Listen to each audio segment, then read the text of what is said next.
विकास कौशल जी। राधे राधे महाराज जी। महाराज जी, मेरी ज़िंदगी में बहुत कुछ ऐसे बात हुई कि जिसमें मेरे को हनुमान जी की प्रत्यक्ष कृपा का आभास हुआ। महाराज जी, मैं हनुमान जी का शुक्रिया कैसे कर सकता हूँ? पिता का कोई शुक्रगुजार होता है? माता को कोई थैंक यू बोलता है? अपनी माँ को कोई थैंक यू बोलता है? गुरु को कोई थैंक यू बोलता है क्या? अरे ये संबंध ऐसे है कि उनको करना ही होगा। माँ का कार्य है पुत्र को दुलार करना, पिता का कार्य है पुत्र का पालन करना।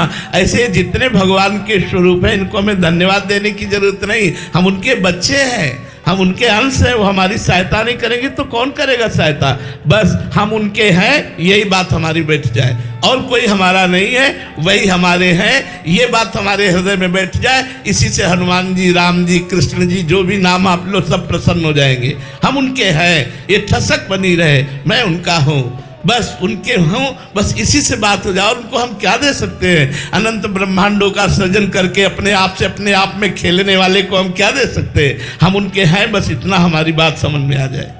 अंजलि जी।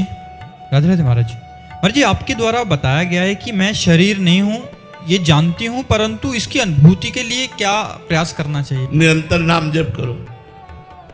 नाम जप से विवेक प्रकट होता है, विवेक शुद्ध ज्ञान को प्रकाशित करता है।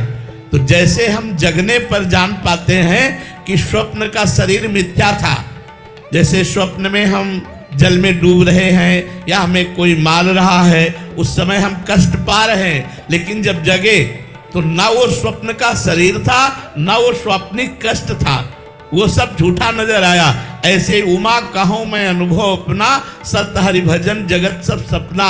जिस समय हरि भजन में हम निरंतर लगेंगे तो हमें ये ज्ञान हो जाएगा। जैसे स्वप्न के शरीर का महत्व नहीं रहता, ऐसे जागृत के शरीर का महत्व नहीं रहता। ये भी असत्य है। जैसे एक बार महाराज ज्ञानी शिरोमणि जनक जी ने देखा कि वो स्वप्न में देखा कि वो बड़े गरीब हो गए और वो भिक्षावृत्ति की भूख लगी, तो थोड़ा दाल चावल मिला, तो उन्होंने से खिचड़ी बनाई।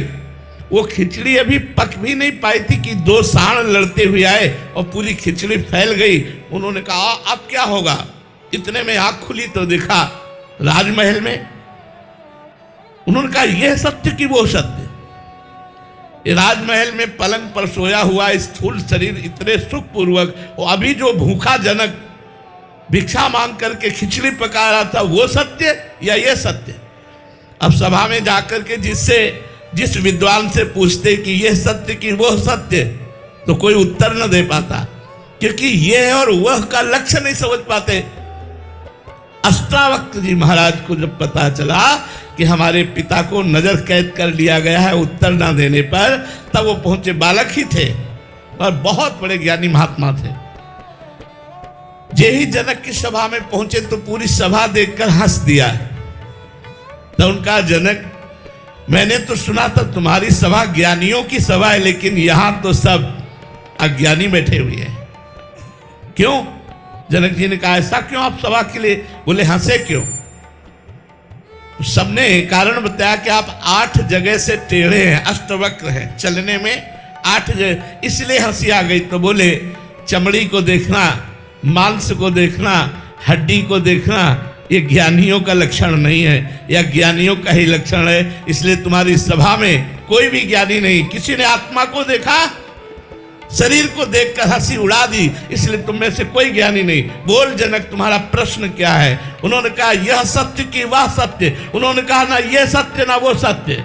जब स्वप्न में था तो स्थूल देह जो जनक है वो विस्मरण में था, जब जागृत में था तो जो स्वप्न में जनक था उसका विस्मरण था। इसलिए स्थूल सूक्ष्म कारण तीनों शरीर मिथ्या होने के कारण ये तुम्हारा यह और वह दोनों असत्य है। सत्य है यह और वह कुछ साक्षी जो जानने वाला है। तो इसलिए इस शरीर का स्वाप्निक भाव तभी हमारे समझ में आएगा जब हम नाम जप करके गुरुदेव की कृपा से ज्ञान को प्राप्त होंगे। अभी हमने सुना कर समझ लिया मैं शरीर नहीं हूं, लेकिन ऐसा अनुभव नहीं है। ऐसा अनुभव हो जाएगा तो आप देहातीत अवस्था को प्राप्त हो जाएंगे, आप अवधूत अवस्था को प्राप्त हो जाएंगे। इसलिए खूब नाम जप करो, शास्त्रों का स्वाध्याय करो, पवित्र भोजन करो, कुसंग का त्याग करो, तो हमारे अंदर ज्ञान का प्रादुर्भाव हो जाए।